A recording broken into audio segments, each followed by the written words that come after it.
அன்பென்ற கொட்டு முரசே, மக்கள் அத்தனை பேரும் நிகரா, இன்பங்கள் யாவும் பெருகும் இங்கு யாவரும் ஒன்றென்று கொண்டார் என்ற பாரதியின் வரிகளால் மனிதநேயத்தின் முக்கியத்துவத்தை உணர்த்தும் எம் தாய்மொழியாம் அன்னை தமிழுக்கு என் முதற்கண் வணக்கம். ஆத்தாக்க கல்வி கழகத்திற்கும் எம் தமிழ் பள்ளி ஆசிரியர்களுக்கும் என்னை போன்ற சக மாணவ மணிகளுக்கும் என் அன்பு வணக்கம். என் பேர் மகிழ்சே கணேசன். நான் ஆஸ்டன் தமிழ் பள்ளியில் 5ஆம் நிலை பயில்கிறேன். இன்று நான் உங்கள் முன்பு பேச போகும் தலைப்பு மனிதநேயம். மனிதன் இது வெறும் வார்த்தை அல்ல, இறைவனின் ஆற்றல் மிக்க படைப்பு. பகுத்தறிவு, பரிணாம வளர்ச்சி ஆகியவற்றால் மக்களை மாக்களில் இருந்து பிரித்து காட்டி கிடைத்த பரிசு. அப்படிப்பட்ட மனிதன் புனிதனாக வேண்டும் என்றால் மனிதநேயம் என்ற மகிழத்தை சூழ வேண்டும். மனிதநேயம் என்பது எவ்வித எதிர்பார்ப்பும் இன்றி முன்பின் தெரியாத மனிதர்களுக்கு செய்கின்ற சிறு உதவி, ஆதரவான வார்த்தைகள், ஒற்றை புன்னகை, அளவில்லா அன்பு இவைதான். மனிதநேயத்தை மனிதநேயத்துடன் 2 அடிகளில் உலகிற்கு கூறிய வள்ளுவர், அன்பின் வழியது உயிர்நிலை, அஃதினார்க்கு என்பதோல் போர்த்துடம்பு என்ற குரலில் அன்புதான் மனிதநேயத்தின் அடித்தளம் என்பதை உணர்த்துகிறார். அதற்கு எடுத்துக்காட்டாக திகழ்ந்தவர்களை பற்றி நாம் இலக்கியங்களிலும் கதைகளிலும் கேட்டிருக்கிறோம். அதியமான் தனக்கு கிடைத்த அரிய நெல்லிக்கனியை ஔவையாரின் மீது கொண்ட அன்பாலும் நெய்யத்தாலும் அவருக்கு அளித்தார். தன்னை விட ஔவையார் அக்கனியை உண்டால் அது தமிழுக்கே செய்த தொண்டாக எண்ணினார். யாவரும் தன்னுயிர் போல் மண்ணுயிரையும் பாவித்தல் வேண்டும். மனிதனுக்கு மனிதன் மட்டுமல்லாமல் பிற உயிர்களின் மீதும் அன்பு செலுத்த வேண்டும்.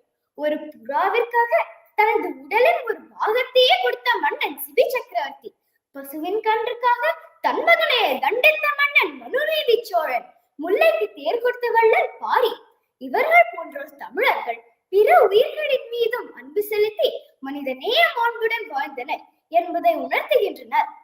நல்லாவின் பால் முழுதும் கன்றுக்கில்லை, நரம்பூவின் மனம் முழுதும் சோலைக்கில்லை, நெல்லாகும் கதிர் முழுதும் நிலத்துக்கில்லை, நிறைகின்ற நீர் முழுதும் குளத்துக்கில்லை, பல்லாரம் கனி முழுதும் மரத்துக்கில்லை, பன்னரம்பின் இசை முழுதும் யாழுக்கில்லை, எல்லாமும் பிறர் குழைக்கு காணுகின்றேன், எவ்வாறும் அது போல வேண்டும் அம்மா. மனிதனும் இவற்றை போலவே தனக்கென வாழாமல் பிறருக்காக வாழ வேண்டும். அவ்வாறு வாழ கருணை, பொறுமை, பரிவு, நன்றி உணர்வு, இன்சொல் பேசுதல் ஆகிய குணங்கள் தேவை. இதற்கு எடுத்துக்காட்டாக வாழ்ந்தவர்கள் பலர். அதில் அன்னை தெரசா மக்களிடம் எந்த எதிர்பார்ப்பும் இன்றி கருணையோடு உதவிய மனிதர்.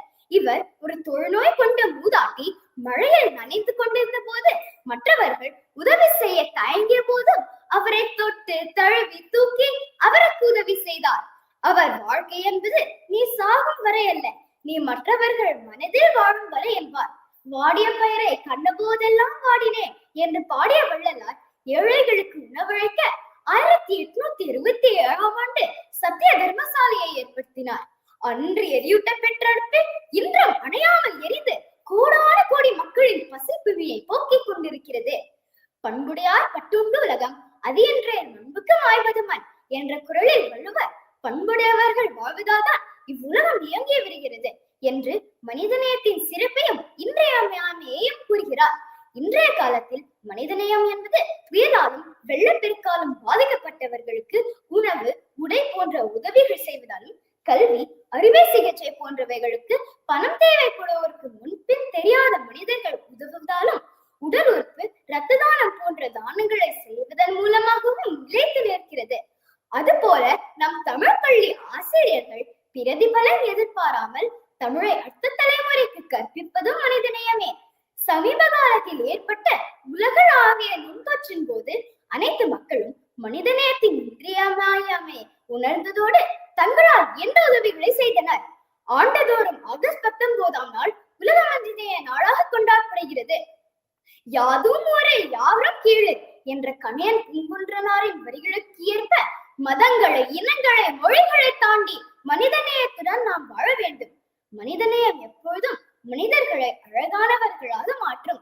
நாம் அடுத்த தலைமுறைக்கு விட்டு செல்லும் மேலான சொத்து மனிதநேயமே. மனித நேயத்தை காப்போம், மனிதராய் வாழ்வோம். நன்றி, வணக்கம்.